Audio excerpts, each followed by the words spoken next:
District central police, traffic police, district administration کی coordination meeting کا انعقاد۔ کوارڈینیشن میٹنگ وزیر داخلہ سندھ ضیاء الانجار اور آئی جی سندھ غلام نبی میمن کی ہدایت پر منعقد کی گئی، جس میں S S P district central Zeeshan Shafiq Siddiqui, S P traffic central Qamar Raza اور A D C central Asim Abbasi سمیت town chairmen, D S P traffic, S D P O sub divisions, S H O district central, SOs district central سمیت دیگر نے شرکت کی۔ S S P district central Zeeshan Shafiq Siddiqui کی صدارت میں میٹنگ میں ٹریفک انکروچمنٹ سمیت دیگر مسائل کے حل کے لیے مشترکہ حکمت عملی پر بات کی گئی۔ S S P district central نے ہیوی ٹریفک کے داخلے کے اوقات رات 10 تا صبح 6 بجے تک پر سختی سے عمل درآمد کروانے کے لیے ڈسٹرکٹ اور ٹریفک پولیس کو مشترکہ کارروائی کا کہا۔ خلاف ورزی کرنے والے کے خلاف دفعہ 144 کی خلاف ورزی پر فوری ایف آئی آر درج کرنے کی ہدایت دی۔ انہوں نے انکروچمنٹ کے حوالے سے ڈسٹرکٹ ایڈمنسٹریشن، ڈسٹرکٹ اور ٹریفک پولیس کو مشترکہ حکمت عملی سے کارروائی کرنے کی اہمیت پر زور دیتے ہوئے بھرپور کارروائی کے آغاز کا عندیہ دیا۔ یہ سب سے پہلے تو آج کی جو میٹنگ کا نقل ہے وہی ڈائریکشن ہے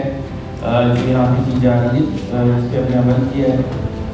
ہیوی ٹریفک کا آپ کو بتایا کہ اس کی ٹائمنگ 6 سے 10، اس میں اب یہ ضلعی پولیس نے بھی انشور کرانا ہے اس چیز کو، جو ہمارے مین روڈز ہیں جہاں پہ انہوں نے کہا کہ ڈسٹرکٹ کے تمام اداروں کے ایک پیج پر رہنے سے بہترین نتائج حاصل کیے جا سکتے ہیں۔ Afzal Khan, C110 news, Karachi. C110 news, خبر کی اصل خبر۔